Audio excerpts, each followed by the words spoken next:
Olá, estamos abrindo mais uma edição do nosso painel regional Debates. Você acompanha, confere com a gente, segunda a sexta-feira, personalidades aqui da nossa região metropolitana e do Brasil que passam aqui pelas nossas bancadas, discutem, debatem com você os nossos problemas, as nossas dificuldades e apontam sempre os caminhos e as soluções, né, para essas questões, para essas demandas todas. E claro, a discussão sempre importante dos temas nacionais também. A reprise aqui do painel Debates, diariamente às 20 horas, 8 da noite, e às 22, 10 da noite, o nosso painel regional, com entrevistas e também discussões importantes com relação à Baixada Santista e ao Brasil.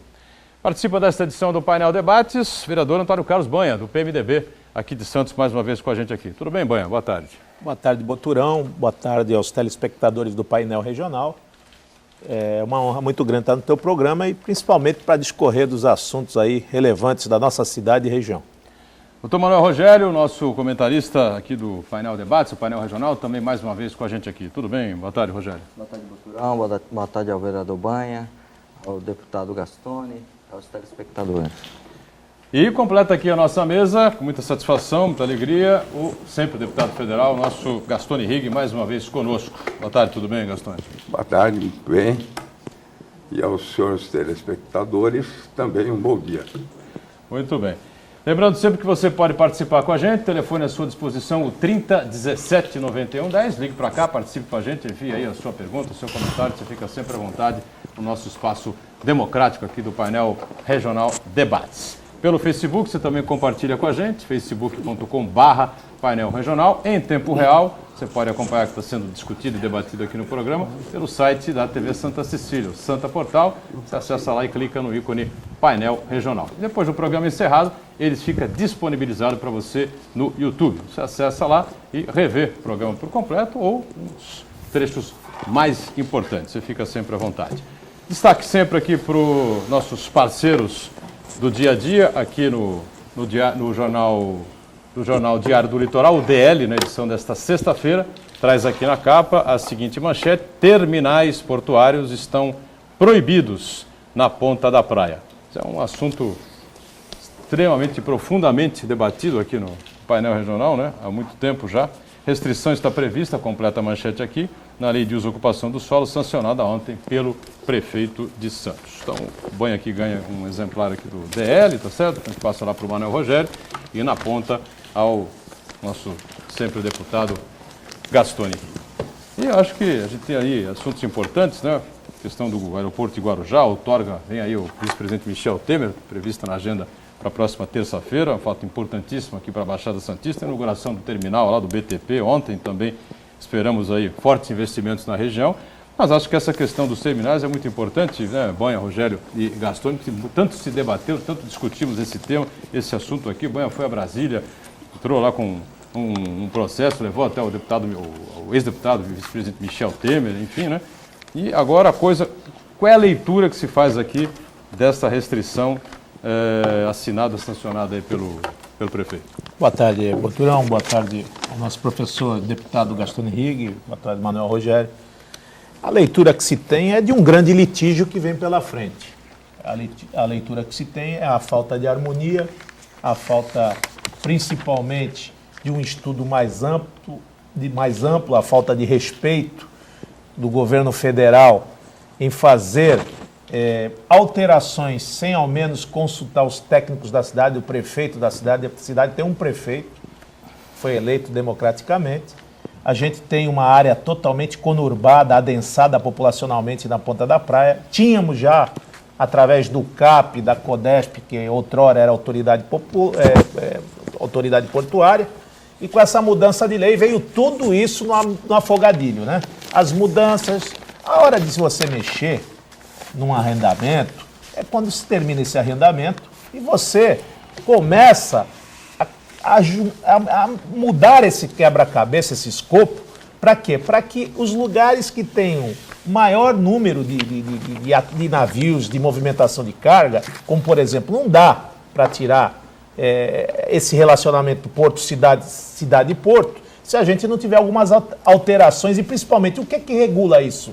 O que dá harmonia entre o desenvolvimento e a qualidade de vida? É o seu plano diretor físico, é o plano de zonamento feito pelo porto, e isso estava sendo muito bem conduzido. há muito tempo, e de uma penada se rasgou tudo isso, não se considerou lá a questão ambiental. Até hoje, o saneamento básico na Companhia Docas do Estado de São Paulo é pífio, ou seja, é quase que nenhum o tratamento do saneamento básico. O que se joga de material particulado no ar, principalmente dos pellets de soja, dos pellets cítricos lá na ponta da praia, aquilo é uma covardia que se faz com a população, uma pandemia de doenças respiratórias naquela região. E agora, ainda que, por mais que se suplique, que se clame, ainda querem triplicar a quantidade de caminhões, porque não tem uma área ferroviária para levar esse material, que são os grãos, e ainda triplicar a sua produção. Sem dizer do fertilizante, que parece que nós estamos em outro mundo. Nós não temos, nem conseguimos concluir ou atuar dentro da capacidade limite lá no terminal de Conceiçãozinha, que lá ainda tem uma área de 40% a mais a ser aproveitada, e nós ainda estamos pensando em fazer um terminal do lado de cá, em outra área densada, que é o Macuco, Paquetá, no Outeirinhos, perto do mercado municipal. Ou seja, está tudo errado. Os transatlânticos ficam entre o sal, entre o grão, entre o fertilizante. Nós vamos receber os turistas no meio de uma linha férrea. Então, se foi feito com essa mudança no término do arrendamento, fazer essas alterações, olha, vamos tirar, por exemplo, aqui o terminal de passageiros, vamos levar para a ponta da praia, vamos fazer uma rede hoteleira lá na ponta da praia para receber esses passageiros, para que as pessoas tenham condições de ficar mais tempo na cidade, para usar decididamente a cidade como uma cidade turística e minimizar o impacto naquela região.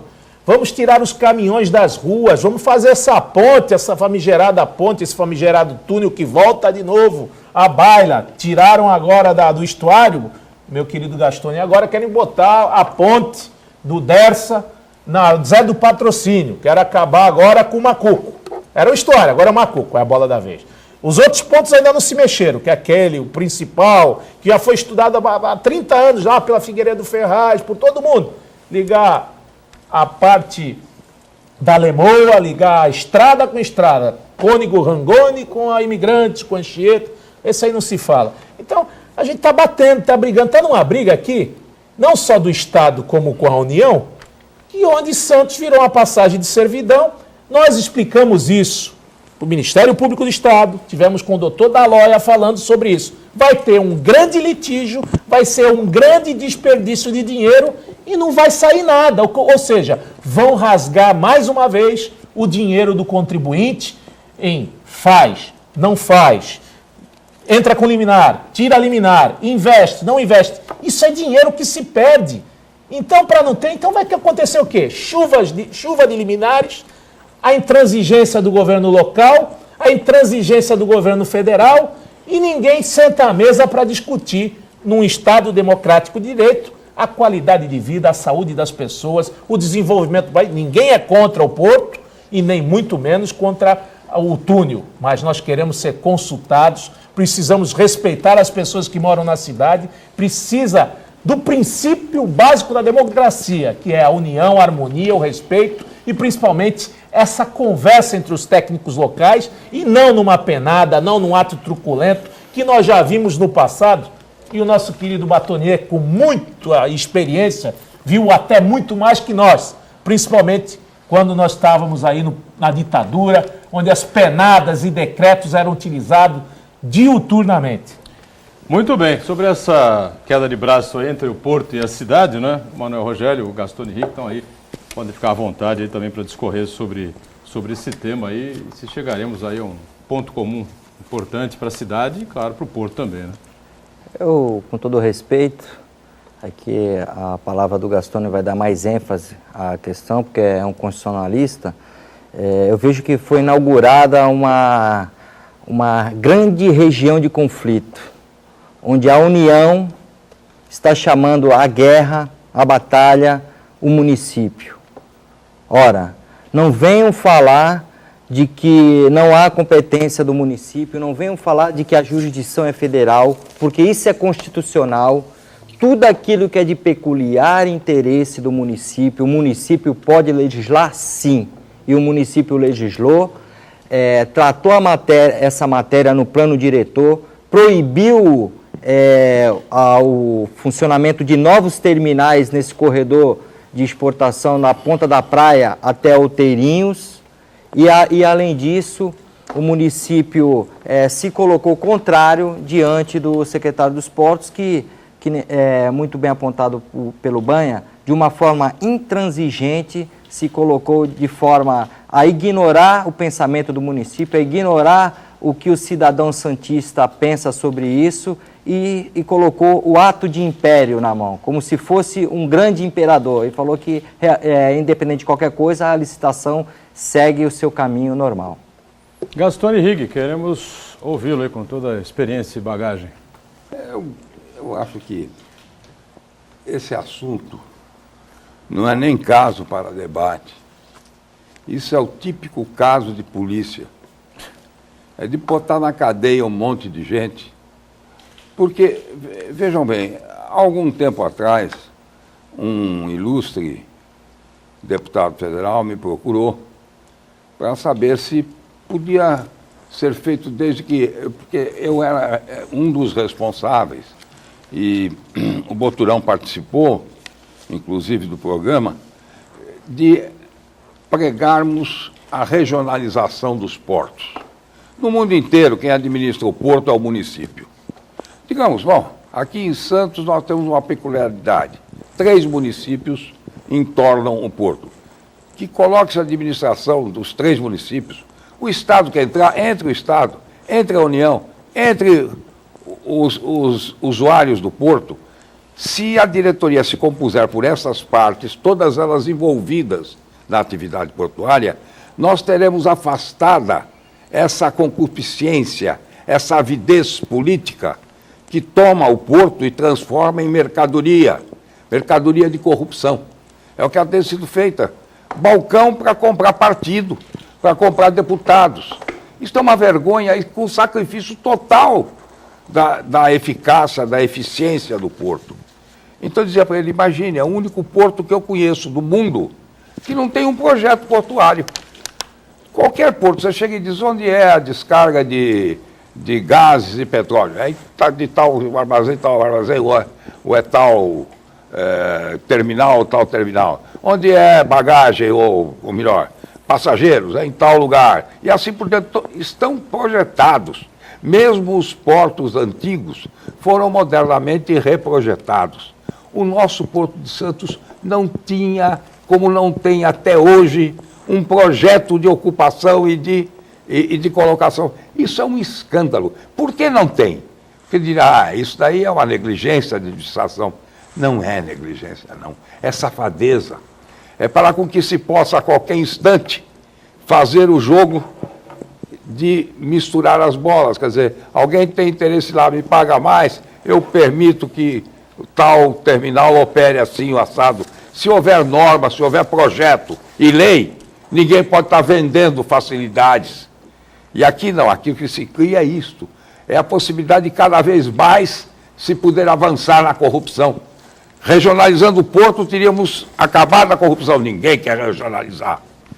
Estabelecido um projeto portuário de ocupação eficaz, eficiente, estudado, planejado, ninguém quer também, porque isso impediria aos eventuais ocupantes de cargos de direção no porto de poderem vender ou transacionar com aquilo que devia ser interesse público, interesse nacional, porque hoje o Brasil vive daquilo que consegue exportar e está se tornando forte, tem crescido por isso. Mas já chegamos ao ponto do estrangulamento. Não se pode crescer mais, porque nós não temos nem como crescer. Não tem como despachar as mercadorias, não tem como embarcar as mercadorias. Teremos filas e filas de caminhões aí, gastando dinheiro, porque esses navios todos que os senhores veem lá, todos eles aqui fundeados ao longo da Bahia, 50, 60 navios, cada um deles custa por dia $50 mil ou mais, dependendo do seu custo, dólares que os embarcadores de mercadoria vão ter que pagar. E quem são esses embarcadores? Somos nós. São os nossos agricultores, nossos industriais, somos nós, povo brasileiro, nós, nação. Estão pagando para quem? Não são armadores nossos, não. Esses navios todos são esses estrangeiros. Nós temos muito poucos navios de armação nacional. Então, esse descalabro todo, eu penso que não é nenhuma luta, como dizia esse vereador ativo, presente sempre, que é o Banha, que dizia que é uma luta da cidade contra os terminais. Não é, não. É uma luta da corrupção contra a honestidade. É uma luta do desmando contra a eficiência. É isso que é a luta. A luta é da corrupção contra a honestidade, porque se tivesse regulamentação, projeto e planificação, não teríamos mercadoria para vender ou comprar. Agora, para que as pessoas entendam bem, essa legislação assinada pelo essa lei sancionada pelo prefeito é a lei de uso e ocupação do solo no município de Santos. Mas ele tem interferência na área federal? Porque o porto não é federal? Vamos explicar direitinho, porque as pessoas ficam meio confusas com relação a essa... A administração do porto. Essa linha tênue aí. A administração. Uma coisa é o solo, mas para complicar, o Brasil tem um instituto que não existe no mundo inteiro, uma loucura, que se chama terreno de marinha. Todos os 33 metros, além do pré-amar médio de 1831, são terrenos de marinha, portanto federais. Olha, é claro que o porto, se é de acostamento, ele está em terreno de marinha. Mas isso não quer dizer nada. Quem determina o que um terminal pode operar ou não é o administrador do porto. É ele que tem a área portuária sob seu controle. Agora, se houvesse um projeto aprovado, um projeto definido, não teria a possibilidade de se vender. Imagine os senhores, a ponta da praia, onde estão esses granéis que intoxicam toda a população em volta, que sujam nossas ruas, caminhões que arrebentam os calçamentos. Essa ponta da praia deveria ser a estação de passageiros, porque ela é o portão direto para as nossas praias, nossa orla marítima, turística. Não, ali faz-se os granéis. E onde é que está a estação de passageiro? Está lá no fundo, no meio da maior bagunça, da maior desordem, e tendo por baixo uma tal laje de Tefé, que é um escândalo, um rochedo, que custou dezenas de milhões, está custando ainda. Para retirar aquilo. Para poder explodir aquilo. Mas por que deram esse terminal para ser estação de passageiros? Por quê? Por que não deram da ponta da praia? Tudo uma questão de arreglo. Essa é uma palavra de gíria que se presta muito bem para isso. É sempre o arreglo, é o acerto. É nessa ótica que o nosso telespectador está lá, e com a sua experiência eu queria fazer uma colocação até para a gente decifrar essa legislação, como o Botrão fala assim, o plano diretor. O plano diretor, ele acaba engessando, se você determinar que determinado local não vai passar caminhão, que determinado local você não tem condição de usar aquela máquina, como é que chega a carga no porto? Ela chega pelo modal rodoviário e o ferroviário é hoje prejudicado. Você já não vai chegar uma parte dessa mercadoria, vai chegar com muita dificuldade. Então, você acaba dificultando mais. Aí, como vem aqui, a gente parece que a política que é adotada já não é de hoje também. Não, É isso não é de hoje, quanto pior, melhor. Aí trouxeram uma agência aí, chama EBP, Empresa Brasileira de Planejamento. Não conheço nenhum desses técnicos e sequer eles conhecem um navio. Sequer conhecem a operação portuária. Mas fizeram lá, como disse bem nosso querido Gastone, a operação loteamento. Virou um grande loteamento e vamos ver, olha, loteamos esse, são 11 loteamentos. Qual é o inquilino que paga mais? Então esse aqui vai pagar mais, mas ele tem capacidade técnica? Não, isso vamos ver depois. Ele tem regularidade? Vamos ver depois. Quem é que vai pagar? Então vira um grande leilão e esse leilão não se colocou aqui o critério da operacionalidade, da balneabilidade das praias, do meio ambiente, do equilíbrio, da saúde, do interesse do município, do interesse da União. Porque como é que vai triplicar, como bem disse o Gastone Higg aqui, como tem colocado bem o nosso advogado doutor Rogério, como é que triplica a produção de uma área que está toda ela congestionada, que está toda ela truncada? Ela vai vir essa carga por onde? Pelo céu. ela vai vir por onde? Nós vamos usar a hidrovia, com aquelas barcaças, vamos voltar com as barcaças da Delta Line e da Mormac? Vai voltar? Não.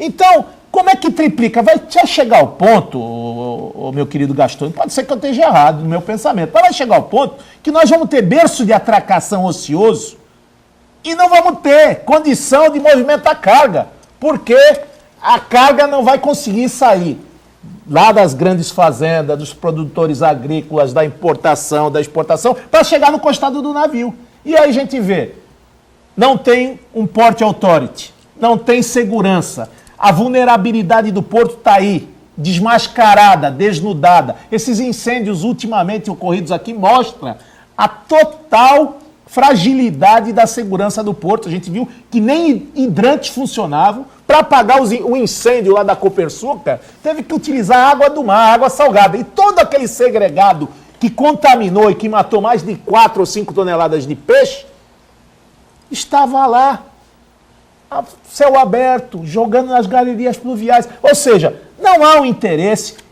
E com essa lei, Gastone, 595, o que a gente pode esperar? Da Codesp hoje, do CAP, dos operadores portuários, nós vamos servir daquele boneco de ventríloco, é lá de cima que controla, opera, embrulha e manda e ficamos assim. O Gastone vai falar daqui a pouco, o Manuel Rogério também está querendo opinar a respeito sobre esse tema, né? Um tema importante aqui para a cidade, para a região, sem dúvida nenhuma. Estamos em cima do bloco, já estouramos aqui o primeiro bloco. Vamos para um rápido intervalo e na volta a gente dá sequência a esse assunto importante, tá bom? Em instantes. Estamos voltando com o nosso painel regional Debates, conversando aqui com prazer com o vereador Banha, do PMDB aqui de Santos, nosso Manuel Rogério também conosco e o nosso sempre deputado Gastone Higg, colaborando e participando desta edição do painel regional Debates. A gente destaca aqui a manchete do site Voz Caiçara, né? Também um parceiro nosso aqui do painel regional. Hoje a manchete do Voz Caiçara diz: estudantes reclamam do meio de transporte mais utilizado no trajeto à faculdade. E exatamente os ônibus, tá certo? Voz Caiçara, um outro parceiro importante também com a gente aqui diariamente no painel regional Debates. E você vê aí, não é, o site aí na sua telinha, o site Voz Caiçara. Bom, dando sequência aqui a essa questão que envolve a sanção, né, do prefeito de Santos, Paulo Alexandre, essa lei de desocupação do solo, né, tão debatida, tão discutida aqui. O Rogério queria participar e opinar também a respeito do que a gente estava debatendo antes do encerramento do bloco anterior. Rogério, pois não? Eu tô seguro para falar aqui, porque estou aqui ao meu lado, uma autoridade que foi um constituinte da nossa Constituição de 1988, e porque o instrumento que eu vou utilizar para falar, Boturão, é a nossa Constituição Federal. A Constituição Federal, ela determina a competência de cada ente federativo. Ela determina o que é de competência da União, ela determina o que é de competência do Estado, ela determina o que é de competência do município. Não é nós que criamos, não é uma situação política de momento que cria a competência. Isso já está na Constituição, não pode fugir disso. Aqueles que fogem disso são submetidos ao judiciário, com uma ADIM, que é uma ação direta de inconstitucionalidade. Quando o prefeito de Santos impôs a alteração no uso e ocupação do solo, de forma a alterar, criar obstáculos para a criação de novos terminais nesse corredor de Outeirinhos até a ponta da praia, ele fez com um instrumento que é cabível, Boturão. Por quê? Porque assim, a União ela pode até legislar e ela tem a jurisdição dela, mas para tratar o que é a zona primária, como é que funciona a zona primária, ali na região do porto, dentro do porto, o que ela vai fazer? Se ela vai instalar grãos aqui ou fertilizantes ali, mas o município ele tem que ser ouvido. A própria lei diz isso. O município tem que ser ouvido. E o município foi além disso. O município criou uma legislação para que antes dele seja ouvido, ele já está falando que o ordenamento jurídico dele já é incompatível com qualquer acréscimo de atividades de grãos na ponta da praia e de fertilizantes em Outeirinho. A não ser que estejam falando de emancipação do porto. Eu não vi na lista dos municípios que estejam se emancipando, que estejam sendo uma entidade federativa autônoma, eu não vi o Porto de Santos. O Porto de Santos está se emancipando da cidade de Santos para ele dizer que vai fazer o que quiser, independente da vontade do prefeito, independente da vontade das autoridades que aqui estão constituídas? Aqui fica a minha pergunta. Eu acho que não, né? Não ouvi isso em nenhum lugar, né? Me parece que não, né? E outra coisa, como continuando a nossa colocação ao grande professor, não só a emancipação, mas esses loteamentos feitos na calada da noite, e quanto pior, melhor, como disse o Gastone, não há uma participação de administração. A gente fala até, para simplificar, administração tripartite, entre o município, o Estado, a União. Não, aqui voltaram ao passado e criaram aquela MT, DVPNT, lá da Portobras, que de lá se classificava. Bom, Santos só serviu para enriquecer com as taxas de melhoria e viabilizar outros portos para competir com a gente. Agora mudou a regra, Gastone. Agora fizeram a tal do porto privativo para combater o porto público. Ou seja, a gente sempre sai para trás. O porto privativo faz o que quer na sua casa, porque lá é sua casa, ele contrata a mão de obra que quer, ele se quiser contrata, se não quiser contrata, não contrata. O que entra e o que sai fica a critério deles. Como é que a gente vai conferir, por exemplo, se ele vai pagar IPTU, se ele vai pagar ISS? Como é que ele vai ser? Como é que vai aferir essa carga? Então vai diminuir o nosso ISS, porque muitas dessas empresas têm um paraíso fiscal lá fora, como você disse. Tem lá os armadores que tem conta na Suíça, em Genebra, tem conta em tudo que é lugar do mundo. E o que fica para Santos? Nós vamos ficar só com o ônus dessa operação? As malhas rodoviárias degradadas, o nosso povo sem serviço, o comércio que caindo o ISS, o comércio também deixa de agilizar a sua capacidade nominal de vender, de comprar e girar essa receita na cidade. Poluição ambiental. A poluição ambiental, a saúde da população. Ou seja, nós só fomos usados aqui até agora. Só foi usado, nós sabendo que Porto é o maior parceiro, né, rentabilidade, até hoje foi para a cidade de Santos, mas do jeito que está sendo feito, da calada da noite, nessa rapidez, só posso ver e entender mesmo, como você bem disse, professor, que houve mesmo o arreglo, que houve a malversação do dinheiro público, houve o interesse escuso falou mais alto, mas será que todo mundo vai levar essa bola pelas pernas? O legislador grita, o prefeito grita, cadê o guardião da lei? Cadê o Supremo Tribunal Federal, Superior Tribunal de Justiça? Está lá o Tribunal de Contas dizendo que está analisando a questão da contratual. Tivemos com o doutor Daloia ontem, ele falou assim, olha, vamos analisar, dei 72 horas para dar a resposta, assim vamos entrar com uma liminar. Aí se caça a liminar. E como é que fica? É mais outra Embraporte da vida que ficou aí, se estabeleceu, criou e deixou um passivo ambiental e não pagou ninguém. Vereador, você está realmente irritado com essa situação, como todo santista deveria estar. Mas eu queria fazer uma ponderação. O município é muito responsável pelo status quo de hoje. Responsável na medida que se acovardou, que não exerceu. É verdade que nós tivemos aí 20 anos sem voz, 20 anos manietados politicamente, sem autonomia. E isso levou a um enfraquecimento tão grande que, inclusive, os prefeitos que já vieram depois da autonomia não sentiram e não tiveram forças para se oporem a determinadas coisas. Vou tentar esclarecer. O município tem plena autoridade em todo o seu território. Para quê?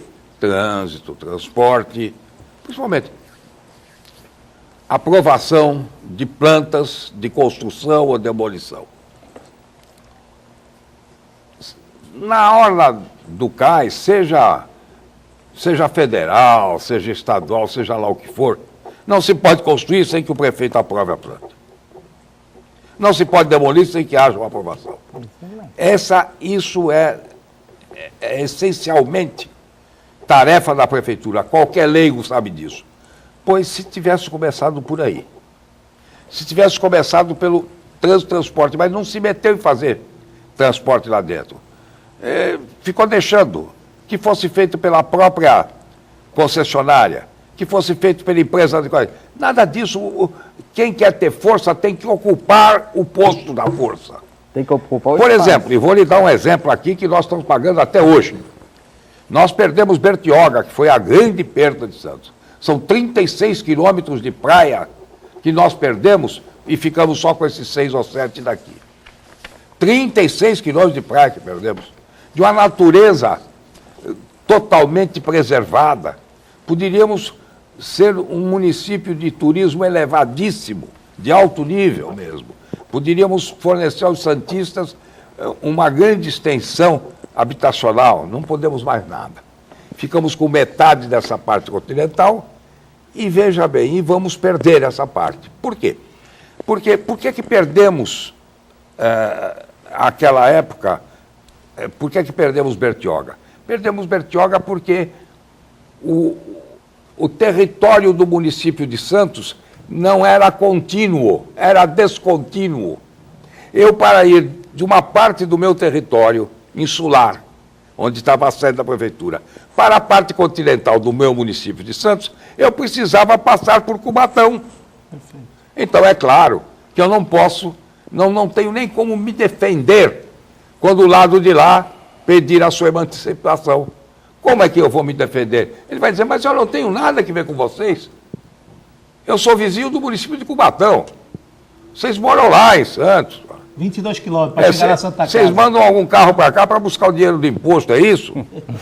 Então, é evidente, estamos brincando, mas é evidente que essa descontinuidade nos levou a perder.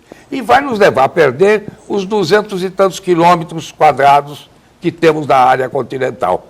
Porque se esse túnel, o município batesse o pé e dissesse, não, eu não quero que os caminhões e que ninguém atravesse o meu centro de cidade, que me estrangule mais ainda.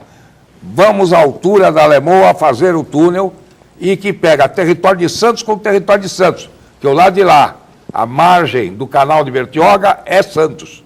Então nós vamos de Santos a Santos e aquela parte continental deixou de ser descontínua.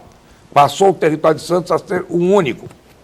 E tem mais, porque o município, se o Estado está se negando, está com a história dele de fazer ali Rodrigues Alves. Na Rodrigues Alves, não sei o quê, e que perturbaria, arrasaria com aquele bairro todo, mas veja bem, e Santos não está de acordo, por que Santos não lança a ele um túnel se o território é de Santos? A entrada do túnel, a saída do túnel, por onde o túnel passa, é Santos. Por que ele não empreita? Eu lhe asseguro que haverá empreiteiras pelo Brasil inteiro. Com certeza. Não, antes de mais nada, a própria... Como é aí a que explora aqui, ó, a estrada... Ecovias? A Ecovias. A Ecovias é a primeira a querer assumir. Porque só Um pedágiozinho lá. mas só o pecúlio que restaria de passagem de caminhões por esse túnel já pagaria essa obra em 2, 3 anos. E é só o município lançá-la. Qual é a empreiteira que não gostaria de ter um túnel na Alemoa ligando toda a parte sul aqui, Santos, São Vicente, Praia Grande, São Paulo, etc., diretamente com Bertioga e Por que você acha que nenhum Guarujá, prefeito etc. tomou essa... Mas não sei todos os atitude prefeitos. aí? Eu falei para vários prefeitos. Isso é território santista. Porque a prefeitura ela própria não se lança, ela não precisa executar. Não, mas não tem capacidade. Não é preciso. Ela vai dar. Como é que o governo federal faz com as estradas, faz com aeroportos, etc. Ele põe em concorrência e quem vai executar é quem ganha a concorrência. Agora, um túnel como esse que você está colocando aí, ligando o município, Santos com Santos, um túnel desse pode ser pedagiado? Não, né? Como? Pode ser pedagiado? Pode, claro que pode. Pedágio vai dar um pedágio em Pode. troca. Quem der menos pedágio vai ganhar. E asseguro que essa será uma obra de grande concorrência, porque isso daí é dinheiro no bolso, não tem erro. É verdade. E é uma pequena extensão. Bom, pois é. Então, veja, eu dei esses exemplos para mostrar que a tibieza também da autoridade municipal, a sua fraqueza, a falta de impulso, de ímpetos, talvez até que essa castração de 20 anos da ditadura tivesse plantado muito esse sentimento. sentimento de covardia, sentimento de fraqueza, Não de existe impotência. aquela ousadia. Mas tinha que existir. Nós temos que honrar o nosso passado. Ninguém foi mais valente do que o povo que colonizou essa região. Nós fomos os bandeirantes. Nós fomos os que levaram as monções, saíram daqui. Bandeirantes não saíram de São Paulo, não saíram de Santos, eram E o santistas. senhor bem sabe que aqui sempre foi considerado Claro, cidade de vanguarda. Claro. E hoje nós estamos refém e a São reboque Paulo, dessas pessoas. Santo André, São Caetano, todos esses municípios, Mogi e Sorocaba, etc., vieram daqui. Fomos nós com as bandeiras que plantamos lá, Piratininga, que se tornou São Paulo. Então, esse tipo de arrojo, quer dizer que não se trata de loucura, de ímpeto de grandeza, não. Trata-se de saber que nós temos também obrigações históricas e obrigações fáticas, como o prefeito não é só ficar olhando ou querer que chova maná no seu terreno, não é assim, ele tem que ir buscar isso. Nesse aspecto eu quero parabenizar a prefeita Antonieta, que é do PMDB, que num estado tucano, em volta tudo tucano, você vê, o governador tomou o estado, ele colocou pessoas dele em todo esse estado, ela foi buscar a Brasília, está sempre em Brasília, e conseguiu, está noticiando no Diário do Litoral, a concessão do aeroporto. O aeroporto da base aérea, ele é federal. E todos os aeroportos do Brasil, via de regra, eles são federais, é uma jurisdição federal. Mas teve a concessão município. Aí nós vamos ter um aeroporto municipal. A União passou a concessão para o município. E o município vai trabalhar em cima desse aeroporto. E aeroporto é sinônimo de quê? De desenvolvimento. O que faltou, realmente, Gastone, eu concordo contigo, faltou vontade política. Faltou, afastar de lado um pouco o projeto pessoal e fazer projeto político para a cidade. Projeto e ação. Independente se no futuro aquilo vai me prejudicar, mas vai beneficiar a minha cidade. As pessoas têm que parar de pensar um pouco em si. Aquele que, quando ele vai assumir um governo, quando ele vai assumir uma autoridade pública, ele tem que pensar que não é mais ele, é a autoridade pública. Ele pensa não por ele, mas por toda uma coletividade. Muito bem, terça-feira, Michel Temer, vice-presidente da República, estará na base aérea de Santos para consolidar, então, essa transferência aí e da concessão, né, efetivamente, à Prefeitura de Guarujá do aeroporto. Rápido intervalo, já voltamos com o terceiro bloco do Painel Debates. É rápido. Vamos voltando aqui com o terceiro e último bloco desta edição do Painel Debates, aqui com o vereador Banha, do PMDB da cidade de Santos, nosso Manuel Rogério e o nosso sempre deputado Gastone Rigo. Vou entrar rapidamente aqui num tema municipal, estamos falando da cidade, falando do município, falando de Porto, evidentemente, mas num tema que desagradou muita gente, tivemos muitos telefonemas de pessoas reclamando, críticas aqui à administração municipal, ao prefeito e aos vereadores da base governista que votaram o IPTU. E o Banha, nominalmente, acabou sendo citado aqui também, recebendo uma crítica direta aqui nesta semana. Bom, queria aqui então que o Banha, nos nossos espaços democráticos, explicasse aí como é que tramitou na Câmara todo esse processo aí que resultou na aprovação do IPTU para 2014 e nessa taxa de iluminação também, né, que é uma novidade. A grande novidade, eu não conheço nenhum administrador, isso é uma crítica que fiz pessoalmente ao prefeito Paulo Alexandre, porque projetos pessoais não podem ficar acima do interesse público. Faltou um pouco mais de transparência, porque toda instituição que a gente dirige ou vai administrar, nós temos que saber o passivo, o ativo, quanto se pode gastar, quais são os projetos e ainda mais, o prefeito que foi eleito por uma unanimidade, Gastone, de 140 mil pessoas. Eu não posso jogar sujeira para debaixo do tapete e falar assim, não tem dívida, nós vamos tocar, é administrável. Eu não vi nada administrável, Gastone, eu vi as escolas pararam das suas manutenções, caíram assustadoramente. Os médicos não foram constatados porque nós temos um déficit de 600 profissionais na área da saúde, entre enfermeiras e médicos, não conseguimos contratar porque ia estourar a lei de responsabilidade fiscal. As rescisórias do governo anterior, quem pagou foi esse prefeito, pagou mais de 15 milhões com folha de pagamento dos cidadãos que prestaram serviço durante 8 anos e nunca saíram de férias, essas almas. São pessoas imprescindíveis no cargo público. E aí o que a gente viu também, ruas, logradouros públicos asfaltados pela metade, porque não teve dinheiro para acabar a obra. Nunca vi asfaltar metade de uma rua e deixar para o outro prefeito terminar a rua. Então teve isso também. A questão da administração, ela é um todo. Tem que ter começo, meio e fim. Faltou vir porta-voz maior, eleito pelo povo, que cheio de esperança e compromisso levava na sua bagagem ao assinar a sua posse. Quando chegou no dia 1º, falou assim, bom, e a transição? O que tem aí? Vimos um Santos novos tempos, que de novo já ficou velho, 6 ou 7 anos que não saía do papel, mas já se gastou quase que 15 a 20 milhões. E não se viu um tijolo em pé. Temos algumas coisas que precisam ser contadas. Aí, por que o senhor não viu isso antes? Não é que vê isso. O ano fiscal termina dia 31/12. Então nós temos que pegar todo o ano fiscal, tudo aquilo que foi por cada rúbrica, e o senhor sabe muito bem como é que se faz essa fiscalização, e aí você vai, saúde, educação, onde se gastou, não se gastou, e o que a gente viu. Eu prefiro, e não tenho medo de falar isso aqui, eu falo, ninguém gosta. Qual a pessoa, qual é o prefeito e qual é o político, Gastone, que gosta de dar aumento? De imposto, de PVA, de IPTU. O cidadão só dá aumento se não tiver dinheiro. Aí fica caracterizado. Eu vi o prefeito fazer um choque de gestão quando ele entrou, cortou uma série de empregos que tinham lá, ele colocou, fez anistia. Primeira coisa que ele foi fazer, anistia. O que é anistia? Perdoar os juros, perdoar a correção para poder o quê? Aquecer os cofres públicos. Foi bater na porta lá do Michel Temer para participar do PAC da mobilidade, onde pegou 50 bilhões junto com os 9 municípios. Foi bater na porta do Estado, só que no Estado não pede 40 e vem 2. Pede 30, vem 1. E não sai nada. Santa Casa com dificuldade, parou o projeto, que era o sonho do Santista, o projeto do Hospital dos Estivadores. Está parado por quê? Não há viga. Não, está parado porque não tem dinheiro mesmo. Está parado por falta de dinheiro. Então isso que a gente espera do administrador é chegar, eu não toquei a obra, não é porque é projeto, não tem dinheiro.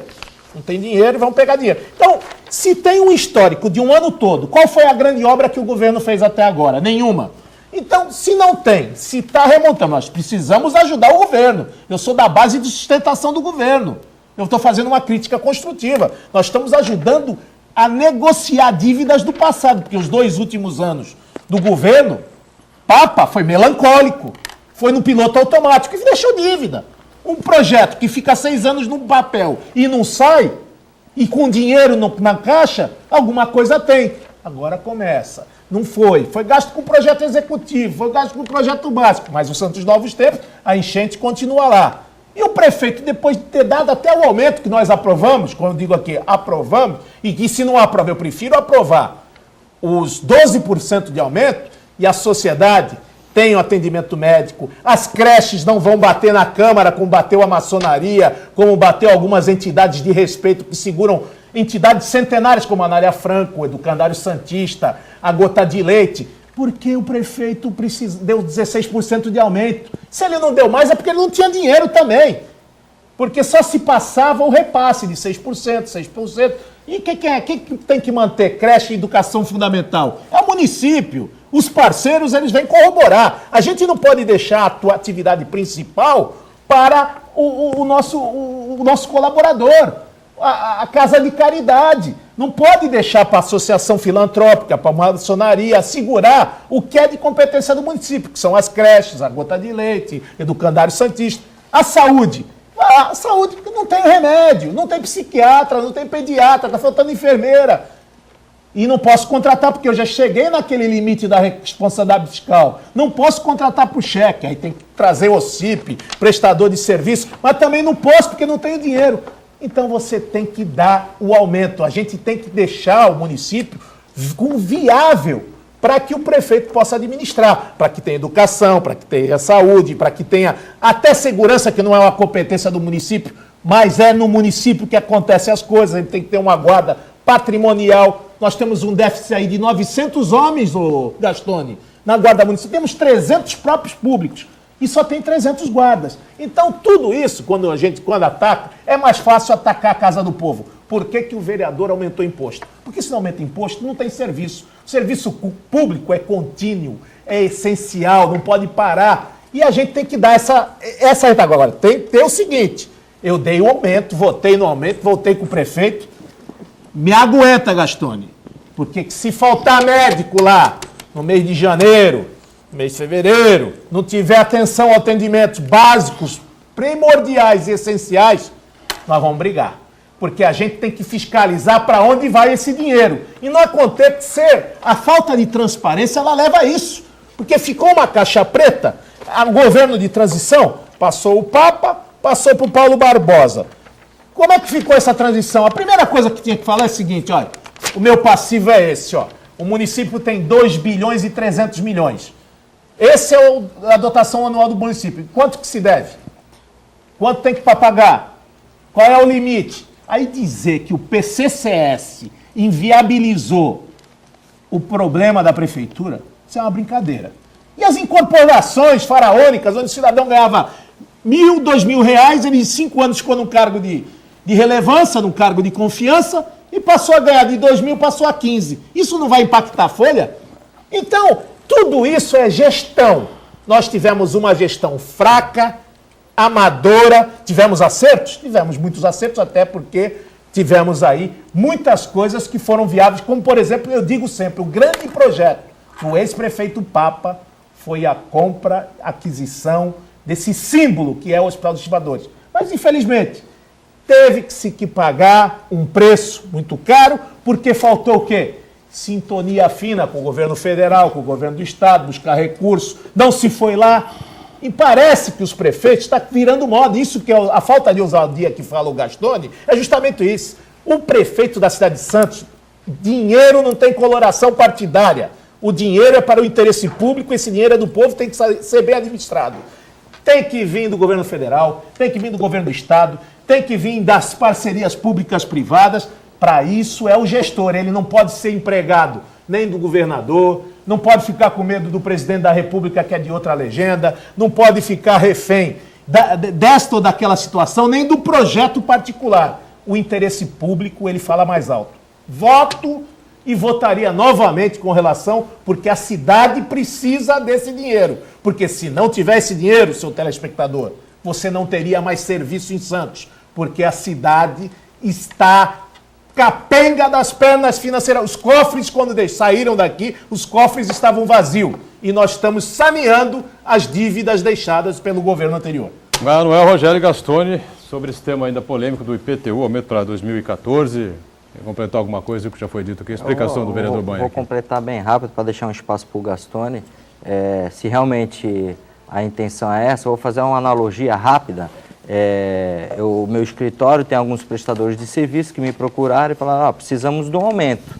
Eu analisei, se eu for buscar esse serviço no mercado, vai sair bem mais caro e não vai ter a qualidade e a confiança que tem. Então eu resolvi dar o aumento para ter a qualidade do serviço. Agora, se realmente o munícipe for agraciado com uma qualidade na educação e uma qualidade na saúde,